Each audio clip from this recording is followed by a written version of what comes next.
You're listening to the Kirkintilloch Herald, a Q Review recording service podcast, brought to you by our team of volunteers currently recording from their homes across Scotland.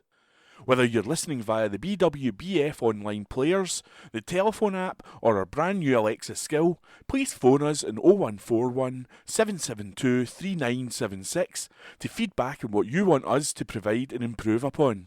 Please also join your family and friends in being our audio ambassadors and share our Facebook, Twitter and Instagram all at QN Review. That's at symbol CUEANDREVIEW. Articles read from the Kirkintilloch Herald as published on Wednesday the 9th of March 2022. Aidan's made of the right stuff to win top award. An article by Liz Gallagher. Muirhead youngster Aidan Harris, 12, has been named the Scottish winner of a national writing competition. The schoolboy will see his story about a trip into space published in a brand new book, My Twist on a Tale, Our Tomorrow, also available on audio. Last year, learning company Pearson empowered children of the ages 4 to 19 to put pen to paper and write their own stories and poems of the future. Scooping the award in the Scottish category, Aidan's work, Journey Log, was chosen alongside 16 other stories and poems written by children across the UK. Over 1,200 school, sixth form and college students originally entered the competition. Aidan's Journey Log provides 17 entries made during a trip to Saturn. The mission to harvest helium-3 to solve Earth's raw material shortage. Aidan said, quote, "It was so shocked when I found out that I'd won the competition. I still can't believe it and can't wait to listen to the audio version and see the illustrations." The main writing challenge was sticking to 1,000 words. The log entries were my way of sharing a big adventure in a short way. I already had a comic book idea about space travel for raw materials and adapted it for the competition because sustainability and resource shortages are important issues for people my age. I also wanted to write about a day-to-day life in space, and I researched the International Space Station to help me. When I finished writing, I discovered my story had a lot of similarities to life in lockdown, even though I hadn't planned that. I'm glad the judges enjoyed my story, and I'm really proud to have won. Aidan's log entries in this book, which cover the span of over 100 days, note his experience from sleeping in pods to adapting football, as well as space stories, food rations, video calls and lessons with his teacher via hologram. The story concludes with his space rocket finally docking with the space station. Lindsay Dean, Director of Primary at Pearson, said, quote, "Aidan should be extremely proud of the story he has written. His creativity and writing skill make him a worthy winner." Celebrating Best of Our Food and Drink, an article by Maura Cook. The leading lights of the Scottish food and drink sector will once again come together to celebrate one of Scotland's largest industries and everything it has to offer at the Scotland Food and Drink Excellence Award this September. Returning after a COVID-enforced hiatus, the 21st Scotland Food and Drink Excellence Awards will take place during Scottish Food and Drink Fortnight and be held at the Edinburgh International Conference Centre on September 8th, supported by headline sponsor ASDA and the Royal Highland and Agricultural Society of Scotland, that's the RHASS. The event will celebrate the companies from artisan bakers to craft distillers and fish processors to dairy producers, teams, individuals and employers who are raising the bar and helping to build Scotland's reputation as a land of food and drink. Entry to this year's awards are now open and will close at 5 p.m. on Friday, April 8th. New categories have been introduced this year to reflect the changing priorities of the industry, including Free From in the product categories and Sustainability and Employer of the Year in the business categories. Headline sponsors ASDA will judge the tasty product categories alongside buyers and representatives from other retailers, food service, food writers and restaurateurs. The 20th Awards, held in 2019, was attended by more than 800 people and 320 entries were submitted across the 19 product and business categories. John Davidson, Deputy Chief Executive and Strategy Director at Scotland Food and Drink, said, "It's fantastic to be able to get back together to celebrate the very best our industry has to offer. Every year, the quality and range of products our food and drink businesses are creating is increasing. I can't wait to see what fantastic and innovative products are on show this year, and of course to welcome friends from across the Scottish food and drink industry to a well-deserved celebration of success later in the year." To find out more about the awards, please visit excellenceawards.foodanddrink.scot. That's EXCELLENCEAWARDS, all one word, .food and drink, FOODANDDRINK.SCOT. The article, as we said, was by Maura Cook. Dr. McHugh takes top award. A consultation clinic health psychologist has won a top award. Dr. Catherine McHugh from Eastern Berkshire has been named a Clinical Supporter of the Year at the finals for the Anthony Nolan Supporter Awards 2021. This was in recognition of her passionate advocacy for better mental health support for stem cell transplant recipients and people with blood cancer during the pandemic. The leading Anthony Nolan Supporter Awards recognise the outstanding achievements of the volunteer, fundraisers, clinical supporters and donors who help the pioneering blood cancer charity save lives. Dr. McHugh works in the Scottish National Bone Marrow Transplant Unit at the Queen Elizabeth University Hospital in Glasgow and has been with Anthony Nolan since 2015. The role of Dr. McHugh involves coordinating and delivering specialist psychological service to stem cell transplant patients at her hospital. Exciting future for camping in forest. Forestry and Land Scotland, FLS, and Forestry England have committed to a new direction for camping in the forest, CITF, by acquiring the business from the Camping and Caravanning Club. The move follows positive discussions between the three parties, which enables FLS and Forestry England to buy the controlling shareholding of 72% from the club. It will enable each country to separately manage its future national forest camping offer, while in turn the club can focus on its core purpose of providing its own campsites, products and services to its members.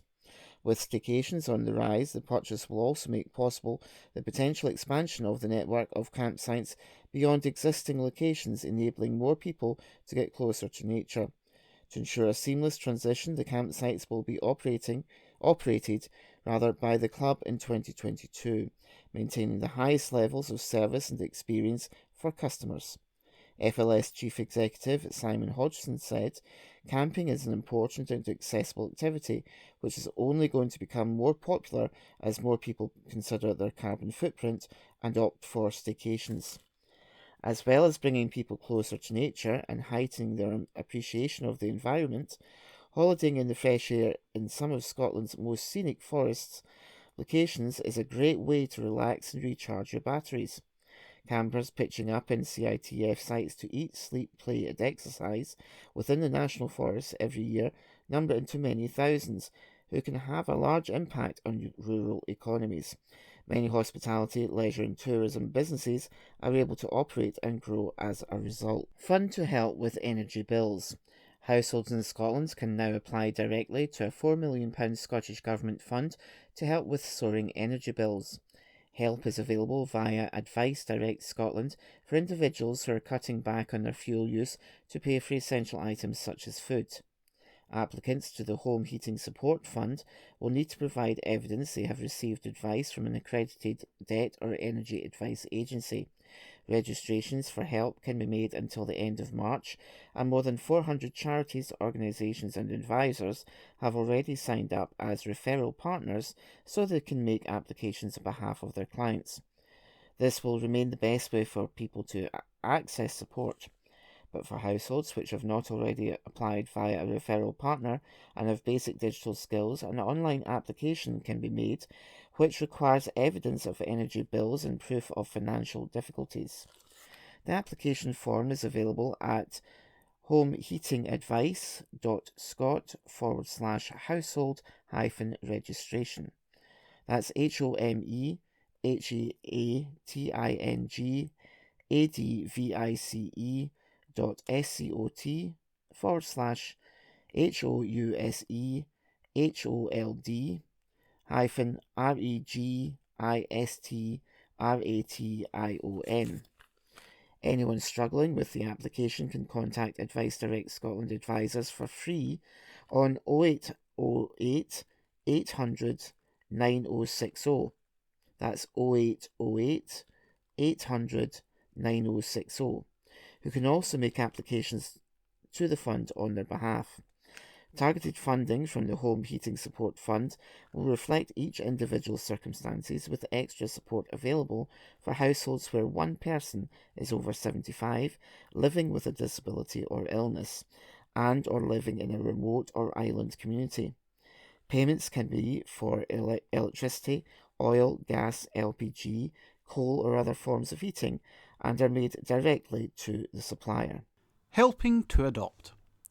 Scottish Adoption is a registered charity which aims to provide and support a self-help network for adoptive parents to explore the unique social, emotional and developmental needs of adopted children and young people and their families. It supports parents before, during and after the adoption process and works in partnership with a range of key agencies. It is committed to delivering a child-centred service which strives to build on its reputation as a best value provider in all aspects of the service delivery. The charity looks after people every step of the way and is committed to support all its adopted children and families for however long is needed. Honouring our brave canine cops, an article by Herald reporter. A property company's Moodiesburn office showed its support to the Scottish Police Dog Memorial Fund recently with a £500 donation. Development Sales Manager for the Miller Home Stony Yetts Village Development, Emma Ralton, visited Police Scotland's Dog Training Centre in Glasgow to see exactly where a memorial will be located, while their PC Carrie Ann McNabb gave Emma a tour of the centre and introduced her to 6-year-old German Shepherd Bodie. The sculpture of a Belgian Malinois police dog is being created by British sculptor John Doubleday, who has created artwork across the globe of famous royals, musicians and historical figures. He also created the UK Police Dog Memorial in Chelmsford, which is where Carrie Ann originally got the idea. Carrie Ann has been police officer for 16 years and joined the police dog unit 8 years ago. She's had Bodie since he was just a year old. She said, "I was lucky enough to attend the unveiling of the UK memorial sculpture in Essex after helping them fundraise. Seeing how much it meant to the officers inspired me to try to do something specifically for Scotland's police dogs. We're extremely grateful for Miller Home's support, and their donation has given our fundraising efforts a huge boost and put us well on track for unveiling the memorial in autumn 2022. There are approximately 200 serving police dogs in Scotland across all serving constabularies: Police Scotland, Military Police, Transport Police and the Civil Nuclear Constabulary. These highly trained dogs play a crucial role in local community police work, including finding missing persons, sniffing for drugs and weapons and catching criminals. Peter Thompson, Managing Director of Miller Homes Scotland, said, "At Miller Homes we are committed to supporting the good causes in the communities we build in.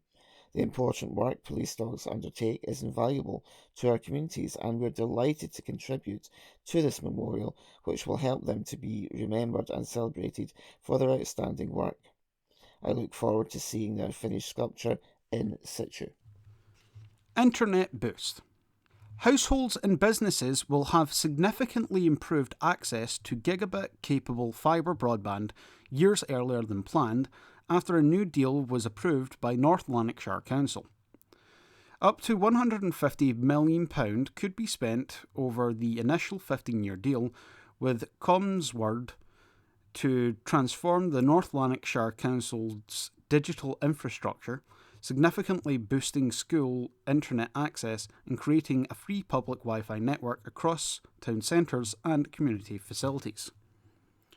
The fundamental associated benefit is accelerating the availability of gigabit-capable fibre broadband, brackets, providing download speeds up to 1 gigabit per second, end brackets, for communities and businesses to access. The council said the deal will ensure significantly improved access to high-quality, reliable fibre connections. Michelle's a cut above the rest. Bishopbriggs nursery care worker Michelle Hagan is definitely a cut above the rest after getting her hair chopped off for charity. Michelle, who has been growing her hair for 2 years, had 16 inches of it cut off at the Lab Hair and Beauty Salon in town. She is donating it to the Little Princess's Trust, a charity which provides real hair wigs free of charge to young people who have lost their hair through cancer treatment. Michelle also raised the fantastic sum of £1,000 for the charity and would like to thank everyone who donated. Michelle's mum, Rhonda, said, quote, Chloe McLean's hairstylist from the Lab donated the cut and style. Such a kind and brilliant hairdresser.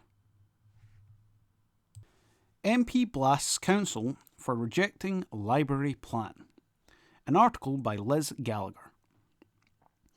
Eastern Bartonshire MP Amy Callaghan has slammed the Eastern Bartonshire Council administration for voting down an SNP amendment that she says would have helped secure the future of local libraries. The vote came last week during the budget meeting, with the SNP group putting forward an amendment which would have instructed council officials to explore the potential to remodel smaller libraries, housing them with other council services.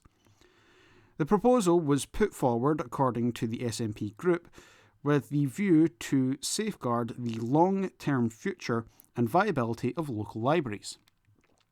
The MP has described the decision of Tory, Lib Dem and also Labour councillors to vote against the amendment as bewildering, and further evidence of the administration's not acting in the best interest of local people. There was a backlash from local people in 2018 when the Eastern Bartonshire Leisure Trust proposed closing 3 libraries: Lindsay, Milton of Campsie, brackets Craighead, and Westerton. The latter sits in the council ward represented by the current joint councillor leaders Andrew Poulson and Vaughan Moody. Then, 5 councillors sat on the EDLC board. Council labourer Susan Murray, Lib Dem, supported the closures. Councillor Gillian Renwick, SNP, and Jim Gibson's SNP opposed the closures. Councillor Sheila Mechan, Conservative, abstained, and Councillor Stuart MacDonald, Labour, was not at the meeting. Councillor Meekin, who is now an independent councillor after quitting the Tories, supported the SNP amendment to remodel at the recent budget meeting. Ms Callaghan said, quote, I simply cannot understand why anyone would vote against securing the future of local libraries. This was a straightforward amendment that would have resulted in a report being produced by officers to look at how best to improve and enhance local services, with the potential of housing small libraries in so-called community satellite hubs. It appears that because this good idea came from the SNP, the other parties felt the need to downvote it. It's bewildering because, at the end of the day, the people who are hurt by these political games are the residents of Eastern Bartonshire. Public libraries play a key role in our community, giving people access to books, newspapers and computers that can be used to look for jobs or fill out social security applications. We should be doing everything we can to secure their long-term future and improve the services availability locally. This is further evidence of an administration not acting in the best interests of local people. First, we had the council not applying for funding to support vulnerable people getting new fire alarms. Now we have a Tory, Lib Dem and Labour councillors refusing to back our libraries. Even the Homeless Fund, agreed last week, had to be dragged out of them by SNP councillors. She added SNP secured a number of major concessions from the Tory/Lib Dem administration at the budget meeting, including a £100,000 funding to set up a homeless hardship fund. SNP councillor Jim Gibson added they also secured £1 million extra for affordable housing and an extra £1 million for active travel and to improve paths and footways. In response, Joint Leader Andrew Poulsen, Conservative, said, quote, "Despite SNP Scottish Government's slashing of council budgets, this administration has committed extra funding to keep libraries open. This is in stark contrast to the SNP-led Glasgow City Council, where residents had to battle hard over the many months to reopen 8 libraries." Moody, Lib Dem, added, "This administration has been praised by Audit Scotland for the way the area has been run in the past 4 years. If the SNP are worried about libraries, they should ask the Scottish Government to stop cutting our grant." MSP. Boost for families in need. Local MSP Rona Mackay has welcomed new statistics which show that around 1,255 children in Eastern Bartonshire are in receipt of the Scottish Government's Scottish Child Payment, set to double to £20 per child per week in April.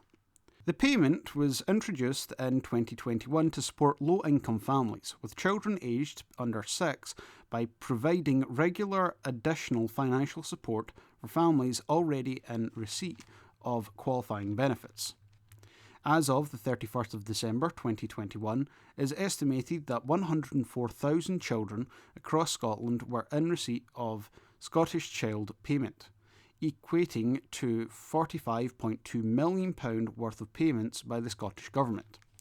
That is expected to rise to over 400,000 eligible children by the end of 2022, which is when the benefit will extend to children under 16. Strathkelvin and Bearsden MSP Miss Mackay said, quote, "The Scottish Child Payment, which will double in just a month's time, come April, this means that 1,255 children and families across Eastern Bartonshire receive £20 per child per week, 4 times the amount originally demanded by campaigners, and illustrating just how focused the Scottish Government is on meeting Scotland's child poverty targets."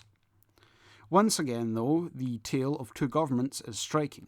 While the SNP is doubling the Scottish Child Payment, this game-changing action is being undone by the Tories at Westminster, who have cut £20 per week from many of the same families, knowingly pushing thousands into poverty. New LGBTQ+ adoption events. An article written by Morag Cook. Scottish Adoption is to hold an LGBTQ+ adoption events to help meet the shortfall of adoptive parents across Scotland. Lesbian, gay, bisexual, transgender and queer (LGBTQ+) people are being urged to consider adoption during the annual LGBTQ+ Adoption and Fostering Week, which runs from March 7th to 13th. Scottish Adoption is the #1 adoption agency in Scotland for LGBTQ+ adoptions and has nearly 100 years of experience of working with vulnerable children. They know how important it is to find the best possible placement for each child and are holding 2 events as part of an LGBTQ+ Adoption and Fostering Week. Vicky Foster, practice manager at Adoption, says, quote, "We strongly believe that every child deserves a permanent loving home, and that is why we are actively encouraging people to consider opening their homes and families to adoption. Currently across the UK, there are a number of sibling groups and older children waiting to be adopted.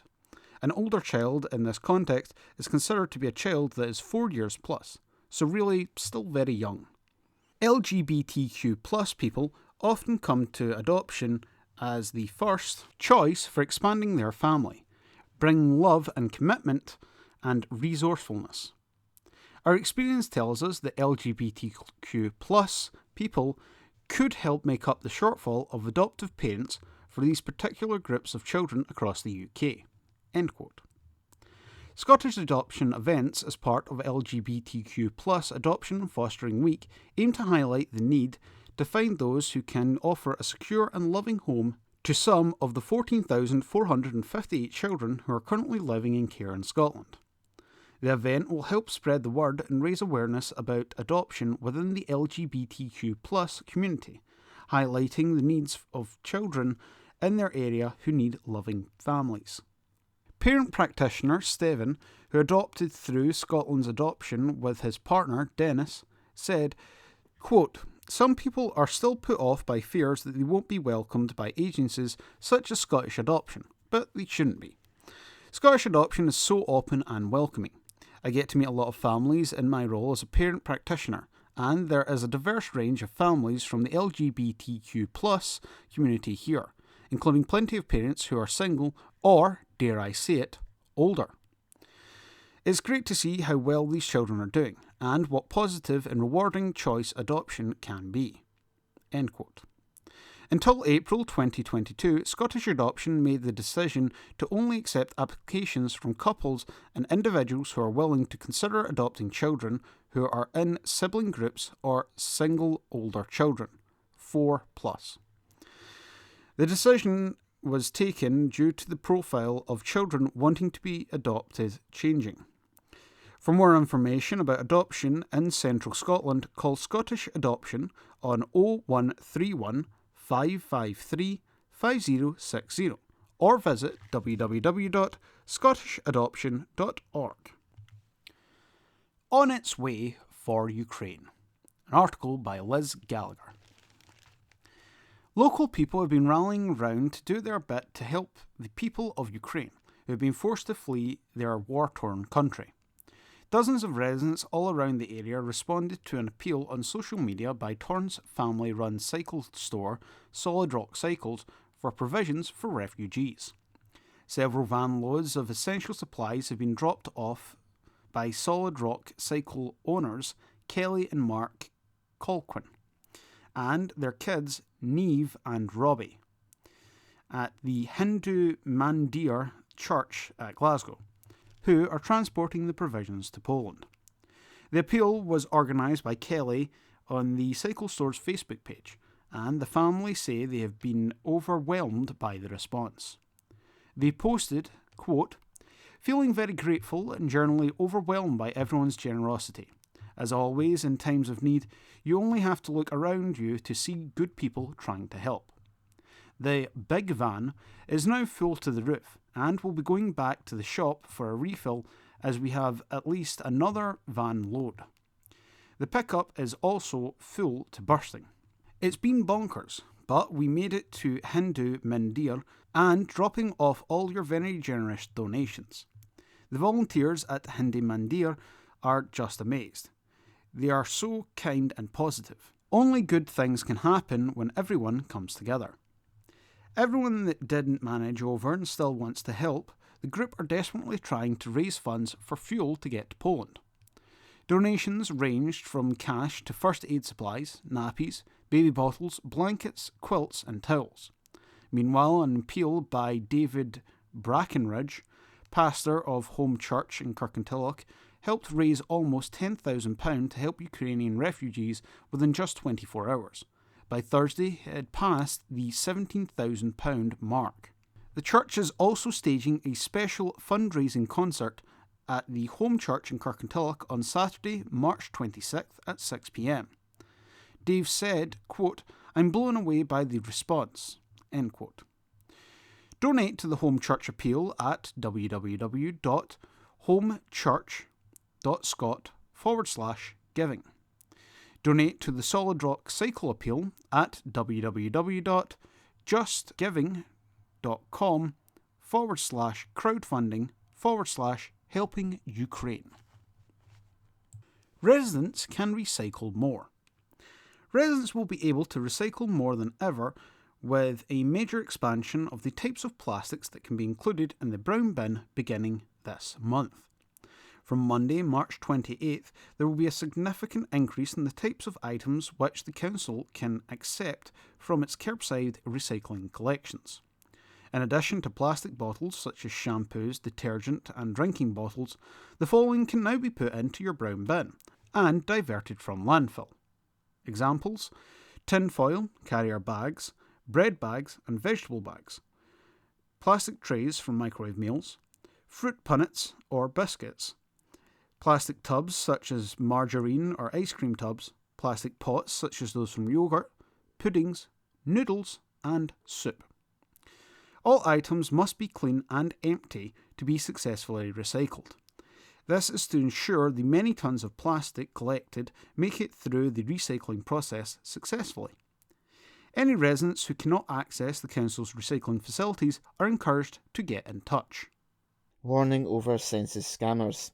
Scots have been warned not to get caught out by census scammers as the official count of Scotland's population gets underway. Advice Direct Scotland, which runs the National Consumer Advice Service, consumeradvice.scot, urged people to be aware of the signs of potential fraudsters attempting to gather personal or financial information. The charity said scammers that may request money for a fine or fee or ask for personal financial information like a national insurance number, bank details or debit or credit card details to be provided. It stressed that Scotland's census will never ask for money or this type of personal information. Advice Direct Scotland said people should only provide personal information in the formal online Scotland Census questionnaire and explained this will only be sent as a paper copy if the person specifically requests it. Young tourism careers take off. An article by Morag Cuck, reporter. Young people with a taste for travel and immersive experiences are getting their careers off to a great start at Scotland's National Tourism Organisation. Visit Scotland has retained Investors in Young People Gold accreditation for the 7th year in a row at a crucial time for supporting the tourism and events industry. Investors in Young People is a national award that recognises organisations that have effective youth employment practices in place, from recruitment through to retention.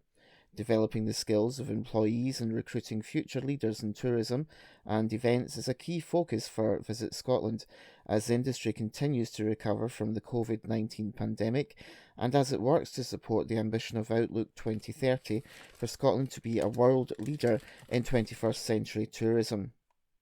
Visit Scotland's People Strategy 2021-2024 aims to build on the National Tourism Organisation's reputation as a leading world-class environment for the best talent in Scotland and showcase tourism as an employer of choice. It aligns with the organisation's strategic framework and the Scottish Government's Young Persons Guarantee to give talented and ambitious employees the support and development opportunities to deliver on those commitments. Scottish Apprenticeships Week 2022 runs from March 7th to the 11th to show the value of Scottish apprenticeships to people, businesses and the economy. In Visit Scotland, there have been 15 modern apprentices and 22 graduates taken on in the last 5 years. Emily Buchanan, Edinburgh Content Executive in the Brand and Content team, image attached, said, "Since I started working for Visit Scotland, I have been given great support from both HR and my colleagues. From in-house training opportunities, shadowing meetings, to even leading an important projects, it has helped me gain confidence in working as both an individual and as part of a team. To view Visit Scotland's People Strategy and to find out about the benefits of working for the National Tourism Organisation, please visit Jobs and Careers Working For Us, visitscotland.org. Extent of Pandemic by Andrew Dowdswell. Tens of thousands of COVID-19 infections have been identified in Eastern Bartonshire since the pandemic began, as reinfections are included in official statistics for the first time. As of Tuesday, March 1st, the UK Health Security Agency has changed its reporting of cases in Scotland. It means if one person tests positive for the virus more than 90 days after the first positive result, 2 infections will be recorded. The change has resulted in a significant rise in the number of cases recorded across the UK. A total of 32,951 cases had been confirmed in Eastern Bartonshire when the UK COVID's daily dashboard was updated on March 1st. This was up from 31,312 on Monday, when reinfections were not included in the figures. The cumulative rate of infection in Eastern Bartonshire, which covers the whole pandemic, stands at 30,300 cases per 100,000 people, far higher than the Scotland average of 26,682. Across the UK, almost 19 million coronavirus infections have been recorded since the start of the pandemic, an increase of 98,867 compared to Monday.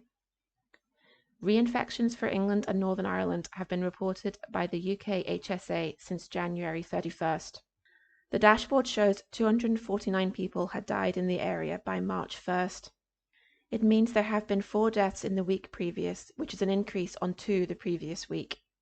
They were among 10,768 deaths recorded across Scotland. The figures include anyone who died within 28 days of a positive test result for COVID-19 and whose usual residence was in Eastern Bartonshire. Daily death counts are revised each day, with each case backdated to the actual date of death. The figures also show that more than 4 in 5 people in Eastern Bartonshire have received a booster dose of the COVID-19 vaccine. The latest figures show 76,830 people had received a booster or third dose by February the 28th, Monday, 82% of those aged 12 and over, based on mid-2020 population estimates from the Office of National Statistics. A total of 89,548 people, 95%, had received 2 jabs by that date. Film Award for Student by Liz Gallagher. A talented young student has won an award in a prestigious Gaelic short film competition. Sorley Johnston, age 19, who attended Bishopbriggs Academy, triumphed in this year's prestigious Gaelic short film competition, Film G 2022. His creation, Aileen Lewis, was named Best Student Film in the Open category. The film follows Sorley and girlfriend Lewis when they cycled the Hebridean Way in the summer of 2021. The film was produced by Sorley on a GoPro. He said he wanted to record Lewis's reactions because it was her first time visiting the islands and she was very excited to go. He also tried to teach her Gaelic along the way. Sorley, who is now doing the Gaelic media course at Sabal Mór Osteg on Skye, said, "One day we cycled 120 kilometres and the weather was awful. We got absolutely soaked and battered by the wind. I entered Film G because I wanted to showcase a film that I had made myself while I was still on my course and had access to all the editing equipment and software. I planned to use the prize money to buy a camera so I could continue to make films." The Film G Awards ceremony was screenplayed by BBC Alba last week and is still available to watch on the BBC iPlayer. Films followed this year's competition theme, Lorg, which means search, find or trace. And with over 90 filmmakers attempting to find the winning formula, the judges had a tough job whittling down the entries over multiple days. Debbie Mackay, project manager at Canon Graphics Studio on Skye, who delivered the project, said, "It was another great year for entries, and we were especially impressed by the high level of storytelling and filmmaking skills amongst our youth categories. As the competition continues to grow, we see filmmakers push themselves to a higher standard year after year. It's a privilege to be a part of the project." Isabel McTaggart, director of multi-platform content at MG Alba, said, "Film G has always been so important to Gaelic media as a whole, as well as the individual filmmakers and groups who take part year after year. Seeing this talent coming through the ranks is gratifying." Article by Liz Gallagher. Lighting Up for Ukraine by Liz Gallagher. Local landmarks have been illuminated in yellow and blue, and Eastern Bartonshire Council is flying the Ukrainian flag at its HQ in support for the war-torn country and its people. The gesture is a sign of solidarity after the invasion of Ukraine by Russia's Vladimir Putin. The community hub in Bishopbriggs and the Lily Art Gallery have been lit yellow and blue since last Tuesday, whilst the community hubs in Bearsden and Kirkintilloch and the Milngavie Town Hall will be lit blue.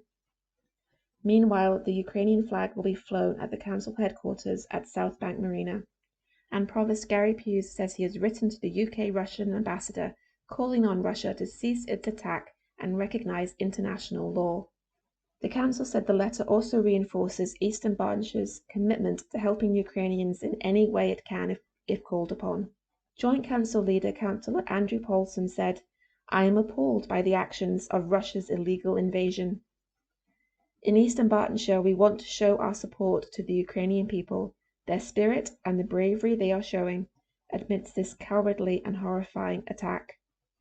By lighting our buildings and flying the Ukrainian flag, we are standing against the brutal invasion and demonstrating our commitment to peace.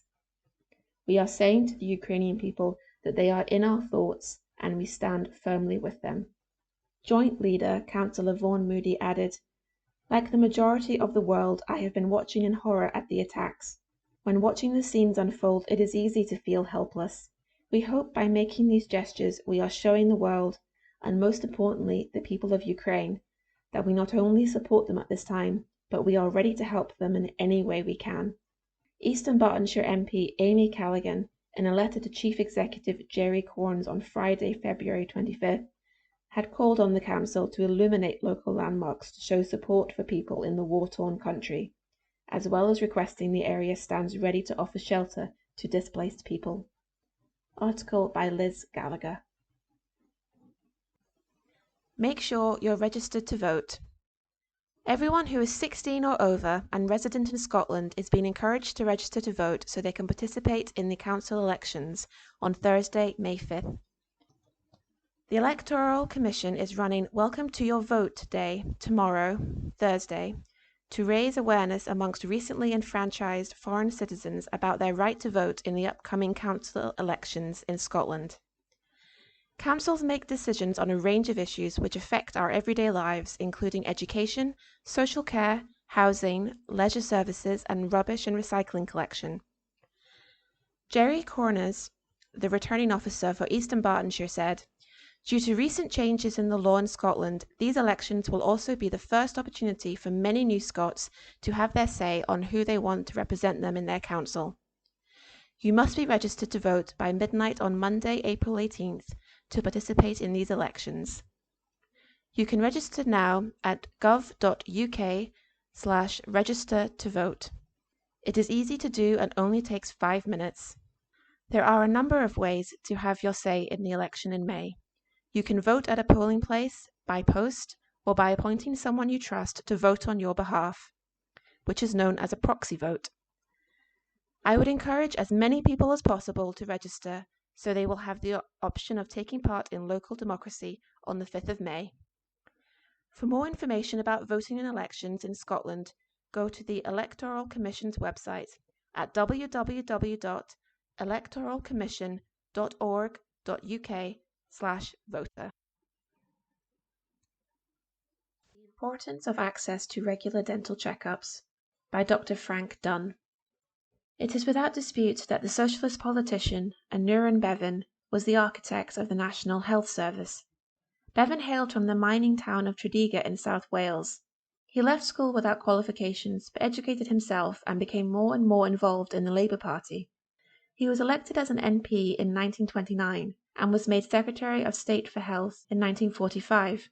He had always had an interest in healthcare since participating in the Tredegar Medical Aid Society, which collected a small percentage of the miners' wages in return for the provision of health. This model of care was used by Bevan as a template for the NHS, but Bevan was not sold on insurance-based systems, being determined to secure a health service free at the point of delivery for all. He and his proposal for an NHS was hugely unpopular with the medical profession, and it required all his skills to win the medics over. Bevan resigned in protest 3 years after the introduction of the NHS, when it was proposed to introduce charges for dentures and spectacles. He felt this was the thin end of the wedge and would lead in the long term to a threat to the whole concept of the NHS. It is somewhat ironic that some 71 years later, there are renewed concerns about dentistry and the NHS. The pandemic led to an abolition of routine dental checks. This has led to huge waiting lists for dental care, and patients who can afford it have opted for a private dental plan. Dental caries was a major issue when I was a child. I hardly knew an adult who did not have dentures, known as wallies. The dentures were taken out at night and put in a glass jar beside the bed. My dad told us that his false teeth would chatter in the jar when he was having a nightmare. Cardiologists had a particular interest in teeth because they could deliver a bug into the bloodstream, which led to serious heart infection, especially if there was dental caries. The question, "Are these your own teeth?" was an integral part of history-taking. On one occasion the reply was, "No, these are my man's. I was in a hurry this morning." It is important everyone, whatever their financial situation, has access to checkups. It would be an unwanted consequence of COVID if we return to the days of dental decay and the need for dentures. By Dr. Frank Dunn. From the Kirkintilloch Herald, Wednesday the 9th of March 2022. From the District News section, Church Notices. Kirkintilloch, Home Church, Scotland. The fundamental fact of existence is that this trust in God, this faith, is a firm foundation under everything that makes life worth living. Hebrews 11 verse 1. The message. Home Church welcomes you to any of our Sunday services and midweek activities as follows: 9:30am Communion, 10am Prayer Time, 10:30am Fellowship, tea and coffee available, 11am Worship Service and Children's Church followed by tea and coffee. The main service at 11am is online and in person. One church, Home Church, 4 locations, soon to be 5. Kirkintilloch, North Coast, Northern Ireland, Stornoway and online. A church for all ages. A new location is opening up in Glasgow in April. Various study groups for all ages are on Wednesdays at the church at 6:30pm for families with children, and also at 7:30pm.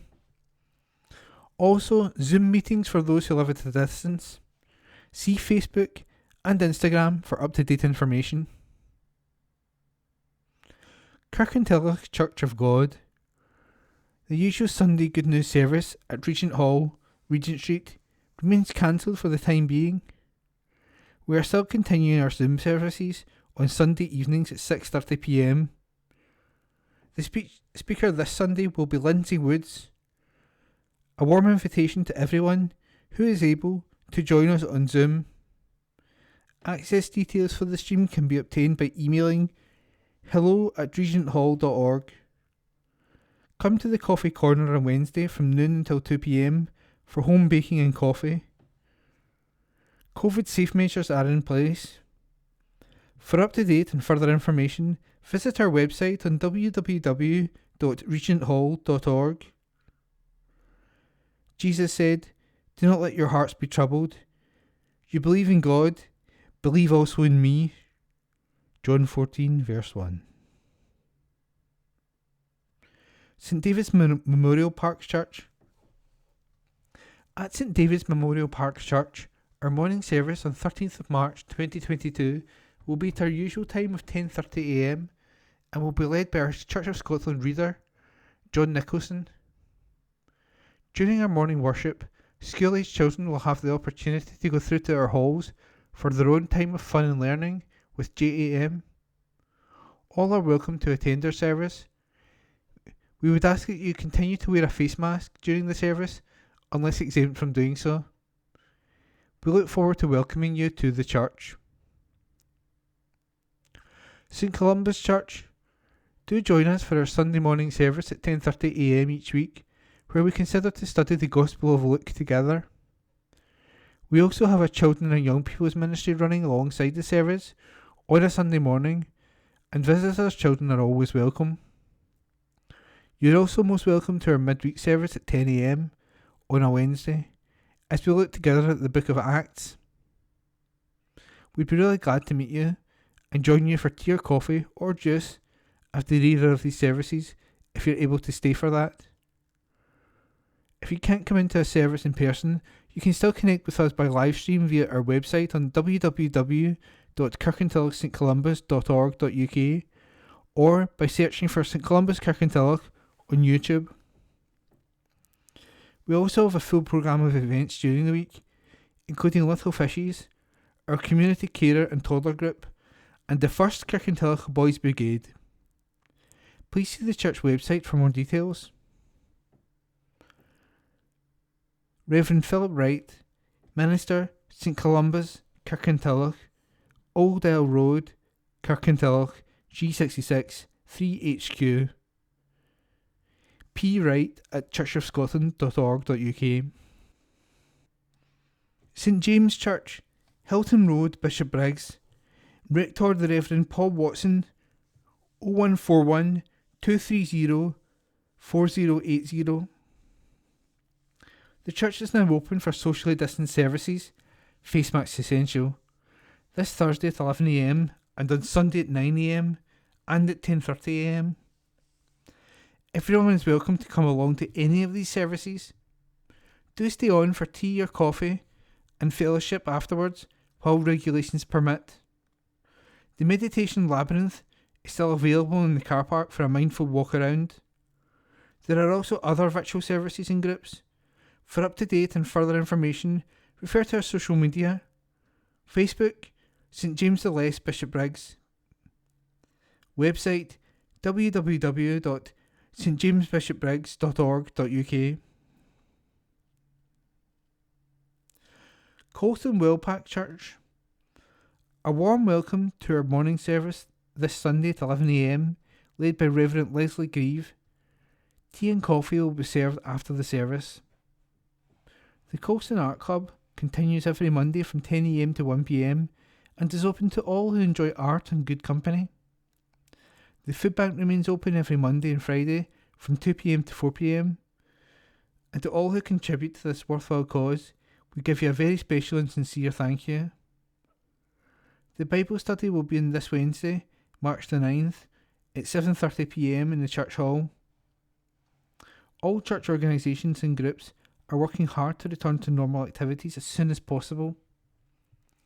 Catch our church services on Facebook, Colston Wellpark Parish Church, and if you require further information on our church, activities etc., contact Leslie Grieve on 087813 255 052. Kenmure Parish Church. For our 11am service, we welcome back Reverend Maurice Dutch to lead us on this, the second Sunday in Lent. The service will be live streamed on YouTube and can be found by searching for Kenmure Bishopbriggs. Details of all our groups that are now running may be found on our website, kenmure-church.co.uk. To find us on Facebook, just search for Kenmure Parish Church. If you would like to join our WhatsApp group or receive the Bible studies from ABC, then email us at kenmurechurch@icloud.com. Lenty Union Parish Church. Sunday worship will be led by Reverend Dan Carmichael at 11am in the church. Young people are also welcome to the Lighthouse and Bible class. A live stream of the service is available on YouTube via our website. Tea and coffee may be served in the hall after the Sunday service. Sunday chat is at 12:30pm on Zoom. Message Church is on Saturday, March the 12th from 4pm to 5pm in the new hall. Enjoy some all-age fun. Craft Cafe is on Tuesday, March the 15th at Dean House between 2pm and 4pm. Bring your own craftwork or join in with a group project. The Meeting Place Coffee Shop is open on Wednesdays 10am to 11:30am in the new hall. Meet your friends and enjoy a chat over a cup of tea or coffee. Everyone, from the very young to the young at heart, is welcome to join us, where we also have a good selection of greetings cards and second-hand books for sale. Youth Cafe is open for young people in S1 to S6 every Thursday from 3:45 to 5pm. Games, chat, snacks and activities. The Coffee Pot is open on Fridays at 10am to 11:30am in the new hall for teas, coffee and chat. At all events, face coverings are required unless exempt, and test and protect details collected in line with guidance. Everyone will be made very welcome. Milton of Campsie Church. We are back in the building. No need to book, but we still show love for one another by wearing masks. Jigsaw, EPIC and Crossover will meet as usual. Next Sunday is the second Sunday of Lent. We'll be thinking about Jesus as the mother hen who protects our chickens. Send us a pic of yourself wearing some kind of protection, gloves, goggles, shin guards, helmet, etc. Noon Zoom coffee and chat is now at 12:30pm. Contact Julie for the link. And remember the phone number for a dial-in service which enables you to hear Sunday's service. Just dial 01360 545 345. House groups are happening on Wednesday at 2pm, Thursday at 7:15pm and Saturday at 10:30am. Phone Phyllis on 07582 713 463 for Zoom login details. Time to Pray is back in the building, 7:15pm to 7:55pm on Wednesday. BB Anchor and Junior sections meet on Friday at 6:15pm. The next Go Mad Extra is on Sunday, March the 13th from 1pm to 2:30pm. Publicity for this has been distributed and of course you can register online with Jotform. Lindsay Old Parish Church. Sunday morning service is at 11am. This service will be available online and on the phone line later in the afternoon. Please take a lateral flow test before attending the service. Come and Sing. The dementia-friendly singing group meets in Church Hall on Tuesdays, March the 15th from 1:30pm to 3pm.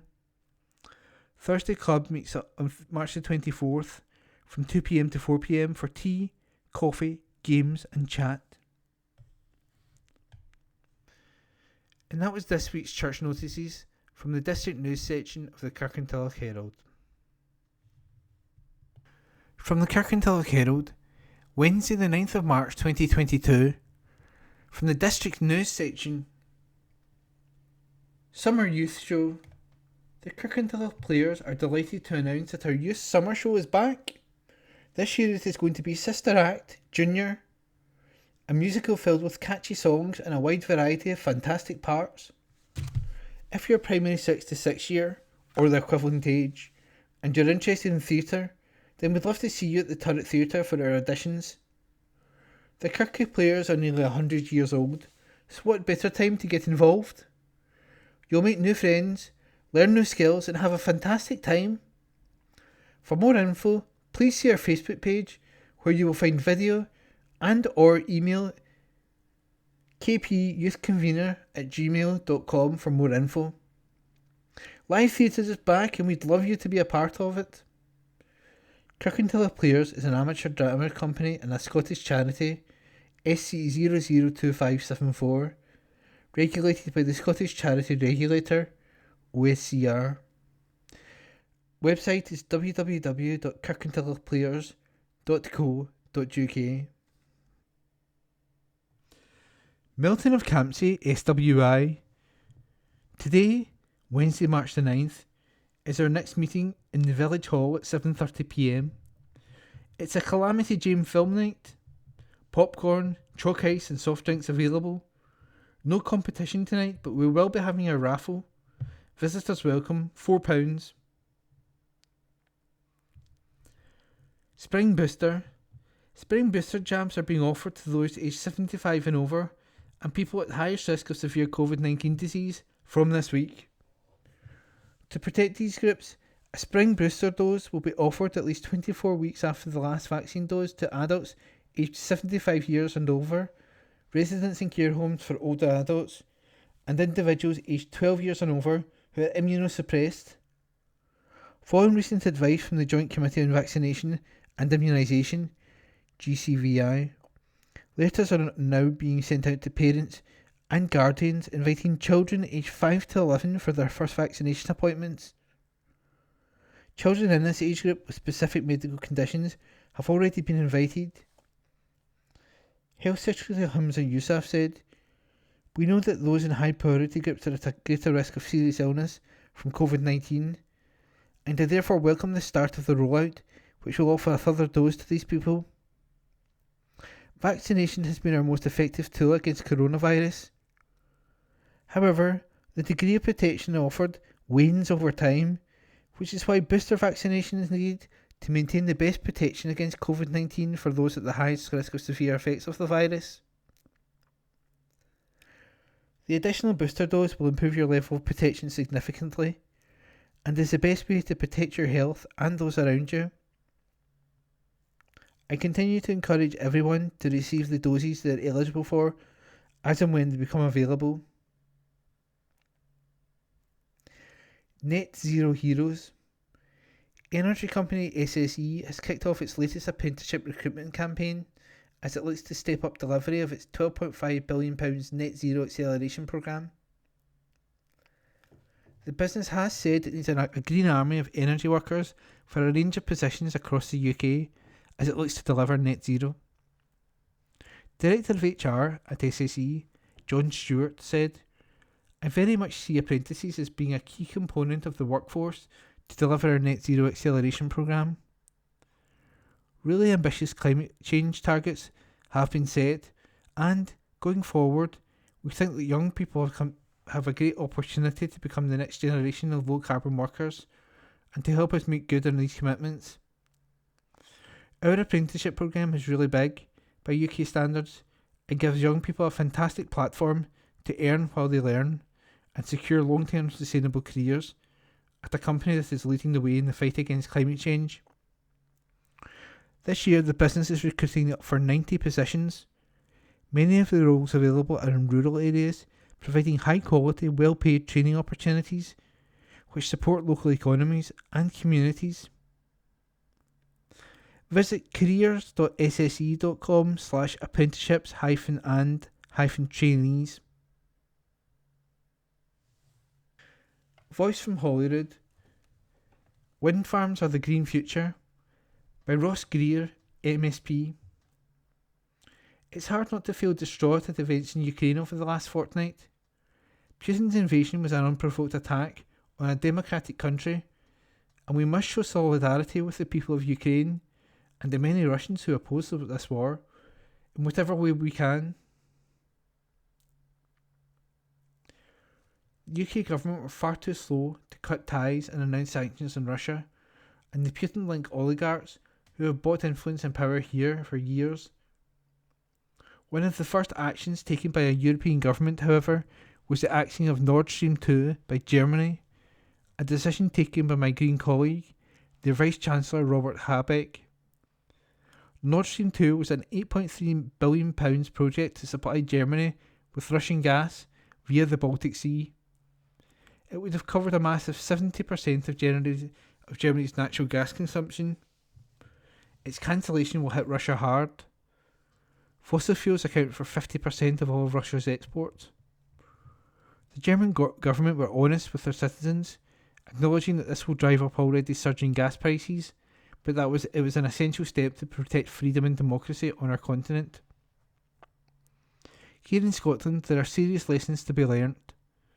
Not only should we be urgently phasing out fossil fuels to prevent catastrophic climate change, but we also need to think about security and independence of energy supply. Relying on other countries or unstable globally traded commodities like gas is high risk. Fortunately, there's an alternative, one being progressed by Green MSPs within the Scottish Government. We need to invest heavily in locally generated renewable energy and in energy efficiency measures which result in building needs for far less energy to keep them warm in the first place. That way will protect people from eye-watering bills caused by global market shocks or the actions of hostile states like Russia. Of the many steps the Scottish Government have taken in the last few months, one of the most significant was the announcement of 17 new leases for offshore wind farms. These projects will produce over 12 times the energy of all our current offshore wind farms, as well as create thousands of jobs. On a more local scale, Green Minister Patrick Harvie announced last month a £300 million fund for heat networks. And that was this week's District News from the Kirkintilloch Herald, date Wednesday the 9th of March 2022. From the Kirkintilloch Herald, date Wednesday the 9th of March 2022, from the opinion section, let's talk. Today's letters page from the Kirkintilloch Herald. Difficult not to compare so many timid Scots with brave Ukrainians. Sir, as we witness the tragedy of yet another futile war relayed via our TV screens, we also see the determination and passion of the whole Ukrainian population uniting in defence of their land and freedom. And that passion, which extends beyond Ukraine's border, as citizens return home from many countries to join the fight. It is difficult to avoid comparing the commitment of Ukrainians with the timidity of almost half the Scottish population. So many Scots who are content to have us another country as overlord, stripping the land of its assets and treasure for their centuries. My heart weeps for what this country could be. Oh, for a nation peopled by the brave like Ukraine. Yours, etc., Richard Walthew, by email. I have got to agree, First Minister is indeed the most dangerous woman in UK. Sir, I was amazed to read that Nicola Sturgeon has decided to take great pride in being described as the most dangerous woman in Britain, particularly at this time when dangerous leaders are putting the future of the world at risk.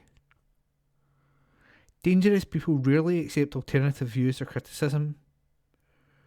In the case of the SNP, at a party conference some years ago restricting members from publicly disagreeing or criticising the party's MP, SNP's councillors, and party leadership. In the case of the First Minister and her inner circle, one of the persistent dangers is their lack of ability to effectively govern. Over the past 14 years, education standards have fallen, lack of investment in ferries to Scottish Islands has put people's jobs and health at risk, and local authority services have never been weaker. Perhaps the most dangerous element of the First Minister is her determination to convince people that if independence was achieved, everything would suddenly become wonderful. I agree with Ms Sturgeon, she is the most dangerous woman.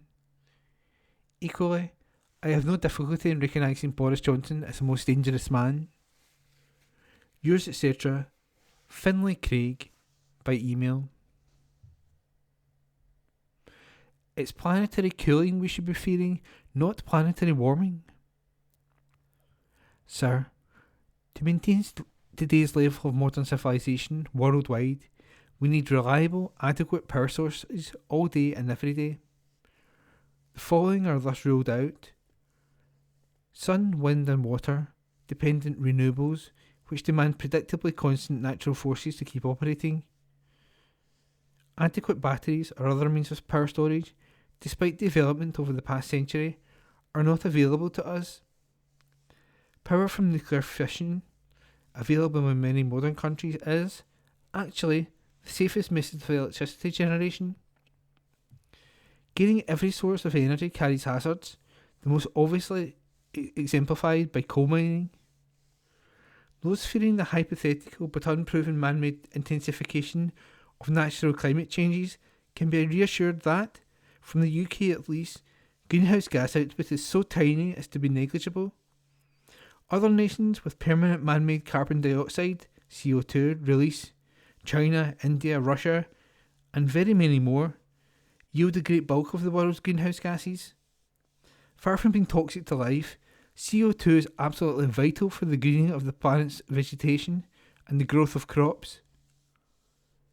Pipe-dream renewable sources of energy, such as the tide and nuclear fusion, despite many decades of developmental experiments, are not realities, nor necessarily will be within our lifetimes of all now living on planet Earth. Thus, we cannot avoid releasing CO2 if domestic, medical and industrial power sources are to continue to be met.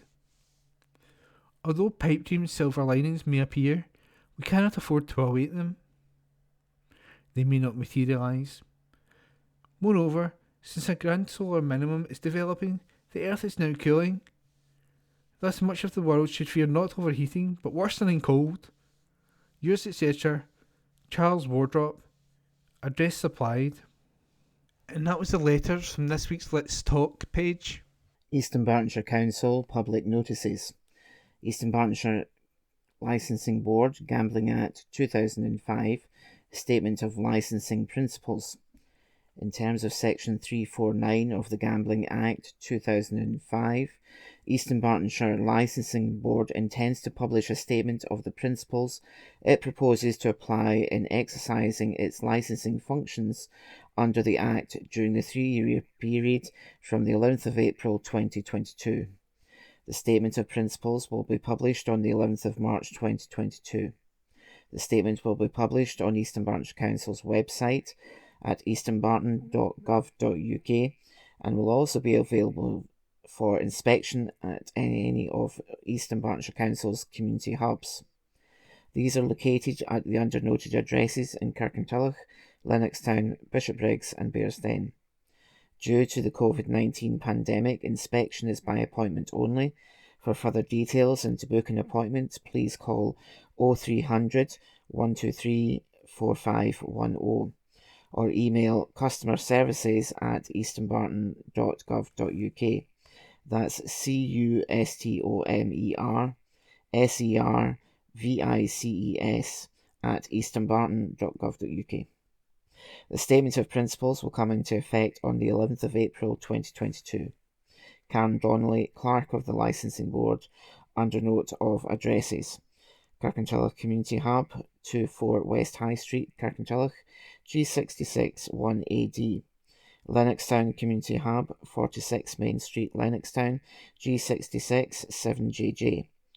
Bishopbriggs Community Hub, 170 Kirkintilloch Road, Bishopbriggs, G64 2LX. Bearsden Community Hub, 69 Drimmen Road, Bearsden, G61 3QT. Planning applications: TPED 220091, 5 Colt Park Avenue, Bishopbriggs, Eastern Bartonshire, G64 2AT. Installation of wider replacement French doors to rear elevation, Section 65, affecting CA 21 days. TPED 220092, 14 Stewart Drive, Bishopbriggs, Eastern Bartonshire, G64 2AS, replacement door, Section 65, affecting CA 21 days. TPED 220082, 57 Kirkintilloch Road, Lenzie, Eastern Bartonshire, G66 4LB, new single-storey rear extension, addition of mono-pitch roof and patio doors to garage and installation of PV panels to garage and house roof. Section 65, affecting CA 21 days. TPED 220090, Beechwood, One Grove Park, Lenzie, Eastern Bartonshire, G66 5AH, replacement of existing external windows, Section 65, affecting CA 21 days. TPED 220111, 6 Gungabber Avenue, Lenzie, Eastern Bartonshire, G66 4LJ, erect single-storey side extension, Section 65, affecting CA 21 days. The application plans and other documents can be viewed online through the Council's website or may be inspected at Eastern Bartonshire Council's planning offices, South Bank House, Strathkelvin Place, Kirkintilloch, G66 1XQ, between 9:30am and 1pm, Monday to Friday. However, you should contact the Planning Department in advance to ensure the plans can be made available to you. Written comments may be made within the above period to the Council through the Council's website or to the above address. Any representations will be treated as public documents and made available for inspection by interested parties and may also be published on the Council's website. Glens get title boost from rivals. Rugby side Allen Glens saw their title hopes get a boost on Saturday, despite the game at home to Cambuslang being called off because of COVID-19. Tennent's West Division 1 rivals Gannick's game did go ahead, but they were beaten 29-20 at Kilmarnock. Glens, who still have a 100% record this season, remain third in the table, 3 points behind Garnock, but now with 3 games in hand. However, Stewartry did win, thumping Annan 68-7, and are now top of the table, 6 points ahead of the Bishopbriggs side, but with 2 games more played. Lenzie's game with Cannock was also postponed owing to COVID-19. This Saturday, Glens are away to Kilmarnock. Lindsay have no game scheduled. Patterson is back on track with the title win. An article written by Ian McLean. Kirkintilloch hurler Ross Patterson has won his first Scottish title as a skip in his own right. 6 years after winning the Scottish Championship as part of Team Brewster, Patterson and his current teammates came through a tight battle with Team White at Stirling to claim a 6-5 win. The 37-year-old was the only player on the ice to have won a title previously, but while he was playing skip Stones, the shots were called by Kyle Waddle, who represented Team Great Britain at the Olympics in Korea 4 years ago. Their experience helped them edge out the youthful lineup led by Ross White, who had rejoined his team during this event after winning the Olympic silver medal in Beijing as alternative for Team Moat. A delighted Patterson said, quote, "We've put a really big emphasis on this week, putting in a really big training block. We've been consistent all week, and the result that we got is just a result of the work we've put in. I was a bit calmer than I was in 2016 with Tom Brewster. That was a bit of an emotional one, when it was just nice to get across the line. But this week, I have to say I was feeling pretty calm. We'd been playing so well and so consistently all week that we knew we didn't have to up our game going into the final. All we had to do was replicate the standard we'd been producing.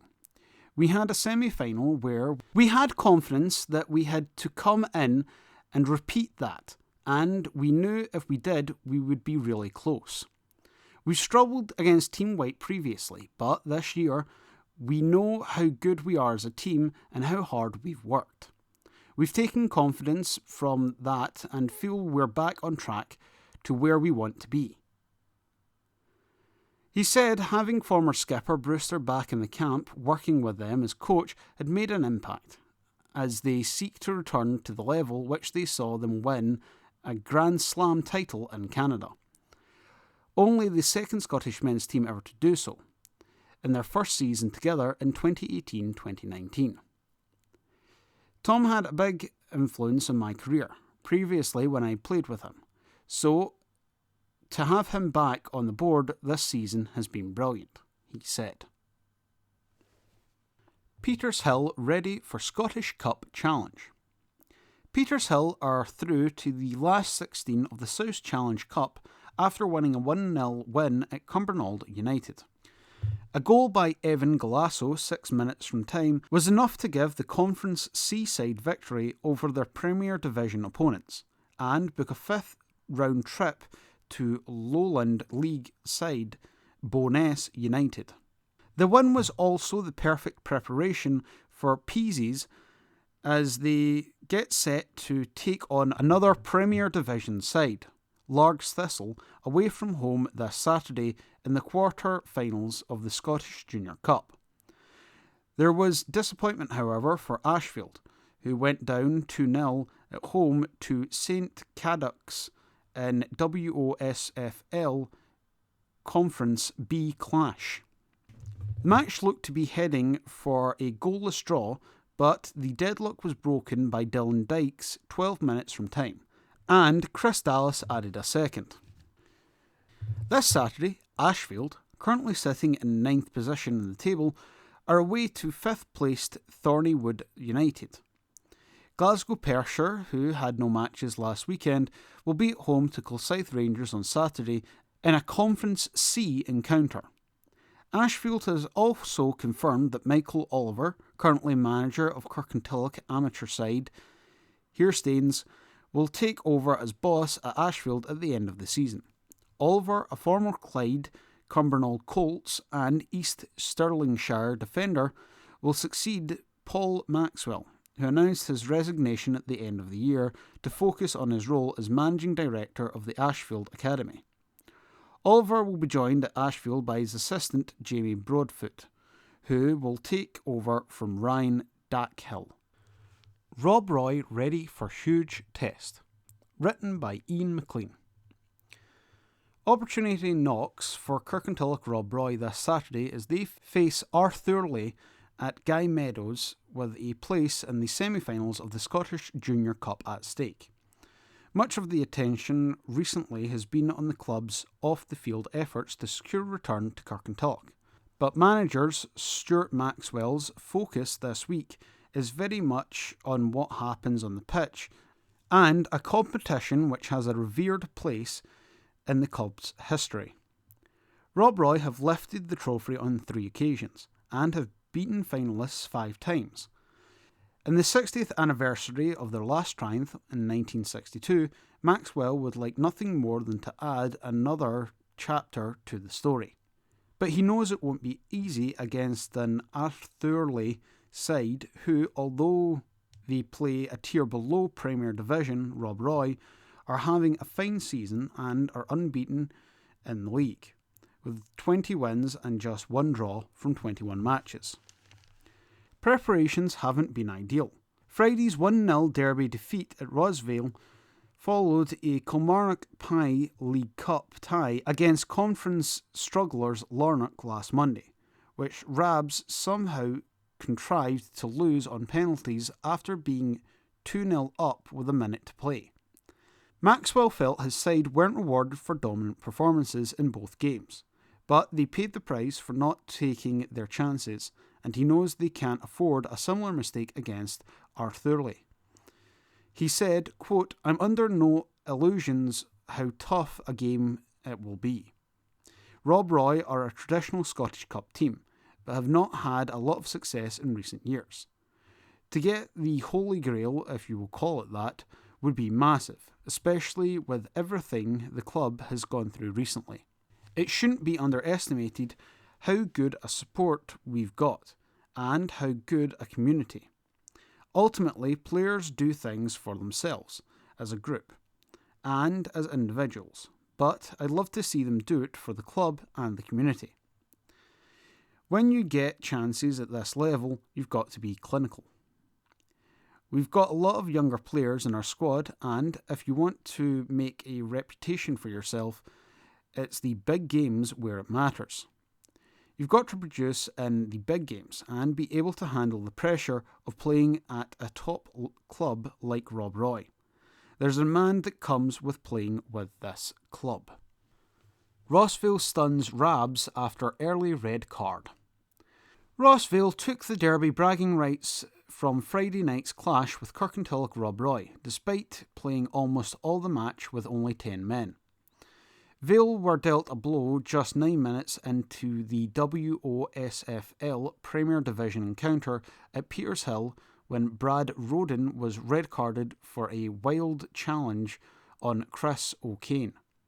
Unsurprisingly, the visitors enjoyed the bulk of possession after that, but they couldn't break through a resolute Rosvale rear guard, and they were made to pay when Roswell grabbed the winner with 11 minutes left. Robbie Torrance broke clear down the right, and his low cross was met by Jordan Logan, who steered a fine first-time finish wide of Rabs keeper Christopher Smith. Despite the win, Vale remain deep in regulation trouble. 6 points from safety with 6 games left and with more games played than their rivals. Vale host Cumbernauld United tonight, brackets Wednesday, and Hurlford on Saturday. West Park bow out of Scottish. Bishopbriggs club West Park United's bid to end their first season in the senior amateur ranks with a Scottish Amateur Cup triumph is over. West Park made it all the way to the last 8, but their cup route isn't over after they went down 2-0 to Central Scottish AFL Premier Division side Wishaw HSFP at Hunters Hill on Saturday. The club tweeted after the match, quote, "Not our day. Wishaw won 2-0 and deservedly so. More determination from individuals and collectively we huffed and puffed, but credit must go to Wishaw. Good team, nice guys, and we wish them all the best." End quote. However, West Park are still on course to end this season with silverware, as they currently lead the Central Scottish AFL Championship by 2 points. And that was this week's edition of the Kirkintilloch Herald as published on Wednesday, the 9th of March 2022.